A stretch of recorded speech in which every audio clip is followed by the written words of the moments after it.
this morning.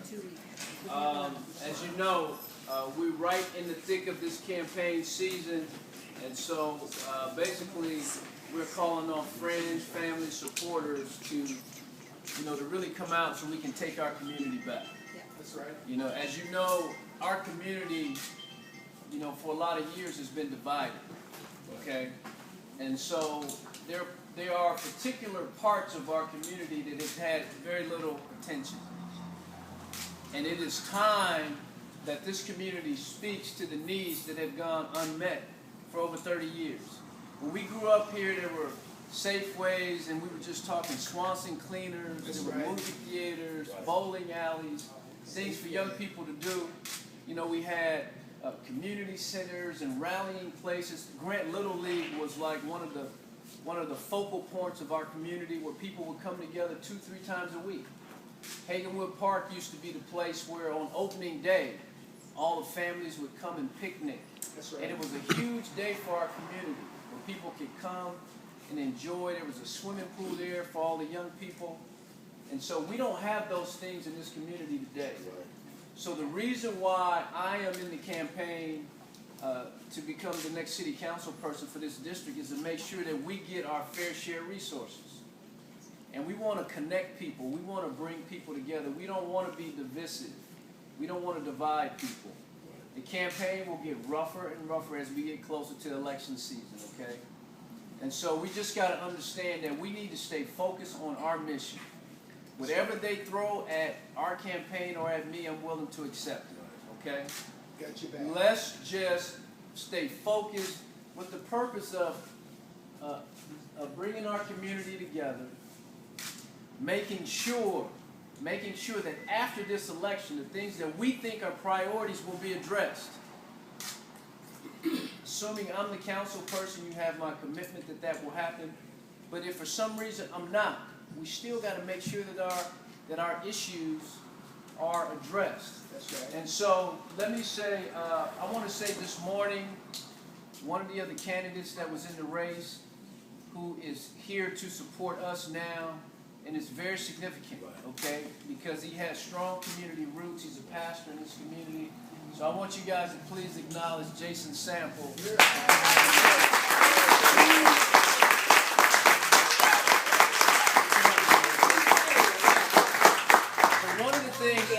One of the things that when you have people that really are concerned about the community, because political process is as rough as it comes. Rougher than football, boxing, even mixed martial arts and all that stuff.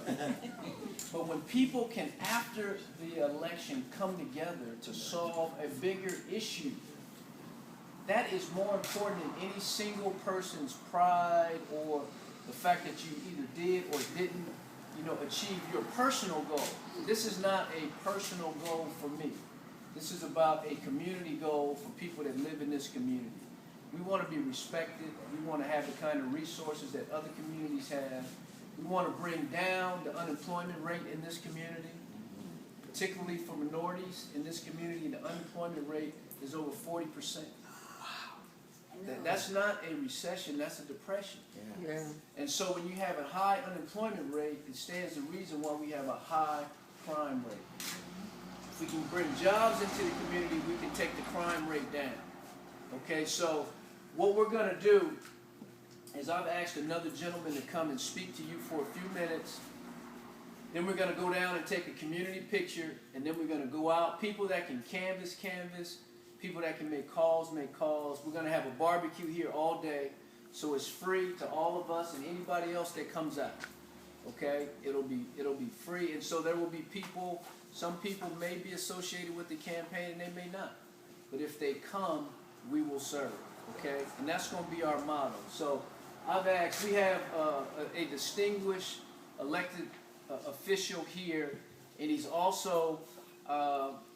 Ironically, he sits right next to Rob Kurtz on the SMUD board. Okay? As you guys know, the gentleman named Rob Kurtz is the gentleman that I am in this race against. But Larry Carr has been a longtime friend. He has been elected to the SMUD board. He's a community leader. And I've asked him just to come and say a few words to you guys. So please welcome Larry Carr.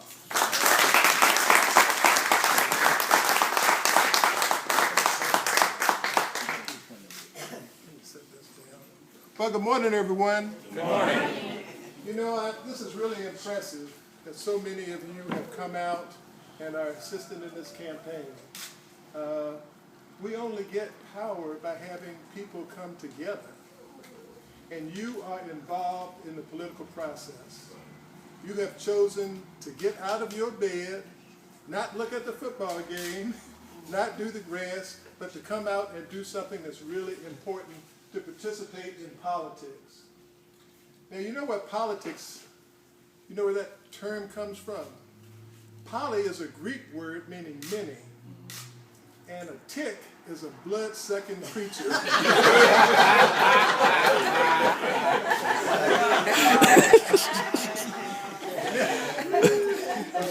A lot of people take a cynical view of politics like that. Right. That is something to be avoided, something to stay away from, something to shy away from. And if you take that view, if anyone takes that view, they'd be wrong. After 15 years on the SMUD board, I found out what politics really is. It's the process of deciding who gets what and who pays for it. And if you don't participate, guess what? You're not going to get anything, and you're going to pay for what other people get. So that's why it's so important for you to be involved in the political process, not just today, not just during the election, not just on election day, but afterwards. Because as a SMUD board member, I have no power unless I have the support of the people.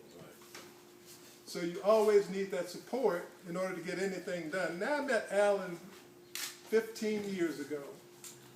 I know because I was running for the SMUD board. He looks exactly the same. I put on a few pounds. And I'm going to tell you this story about Alan. I went to him and said, Alan, I need some money to support my campaign. And this is a hard thing to do. Now think about this. Why would somebody go to work every day, make some money, pay taxes on it, bring it home, and then come and give it to you just because you ask them for it? Only a few people do that. My mother did it.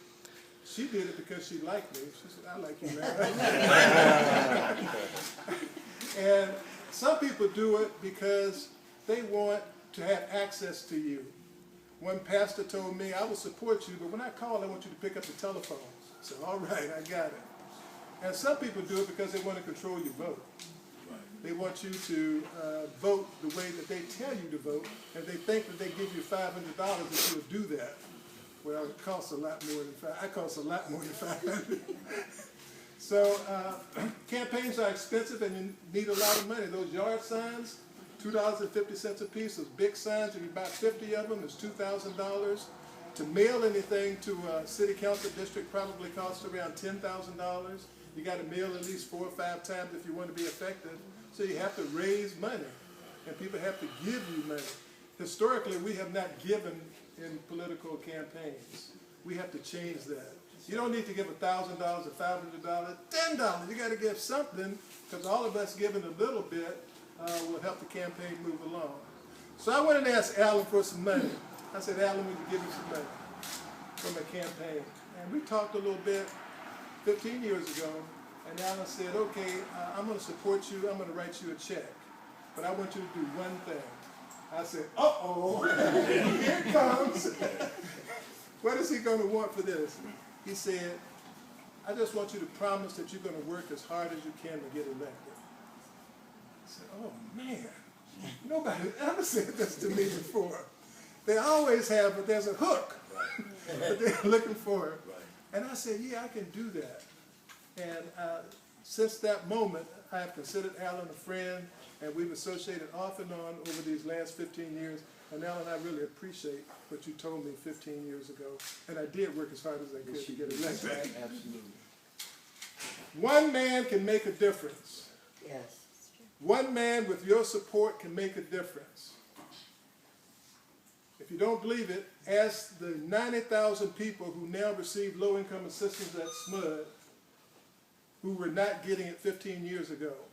Ask those 90,000 people, and they'll tell you they're getting a 30% discount on their utility bill, not a 15% discount. Ask all the community organizations that SMUD supports. 15 years ago, it was just KFBK, the Chamber of Commerce, and the Sacramento Bee that you see SMUD. Now you see it everywhere. I see heads shaking because you know they're everywhere because we demanded that SMUD participate in the whole community. Issue after issue, time after time, you can see that one man makes a difference, but you got to get the right man. We got it. We got the right man. He cares about this community. You know that. He's lived in this community. He's built in this community. He's invested in this community. Now, as you go out today, remember, you are campaigning. Campaigns are inclusive events. You're trying to bring as many people as you can into the process. So if somebody says they'll support Alan, will you put up a yard sign? If you put up a yard sign, can you make a contribution to the campaign? If you can make a contribution to the campaign, can you walk with me next week? If you can walk with me next week, can you bring your brother and your uncle and your sister? That's right. You draw as many people into the campaign as you can, and that's how you grow it. That's how you grow this campaign. So again, thank you for being here. Thank you for participating in the political process. Thank you for helping change our community for the better. Thank you for supporting my friend Alan Warren, and thank you for caring about this community. Thanks a lot.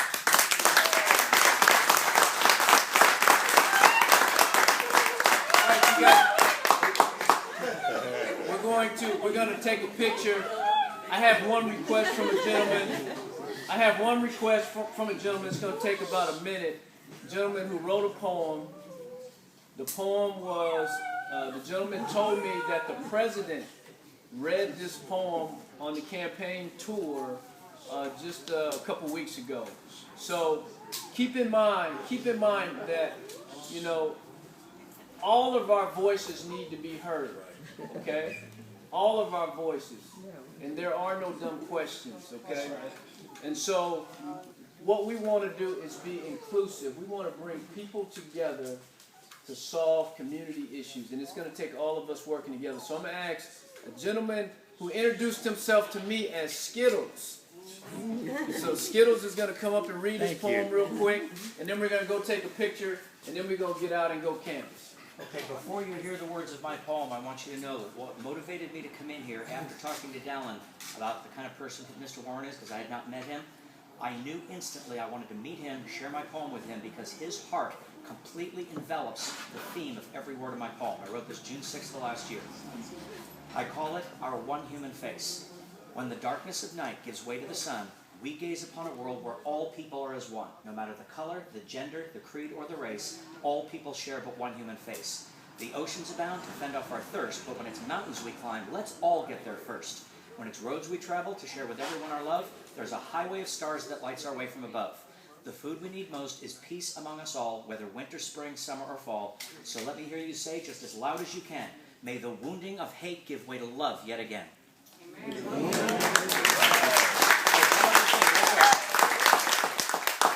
I gave Dallin permission to put that into his computer, and I want him and you to know right now, any of you that want a copy of that, I give them my permission to print a copy for you. And my phone number's on there in case you have any reason to contact me. All right. Let's go down and take a picture right up the street. Wait.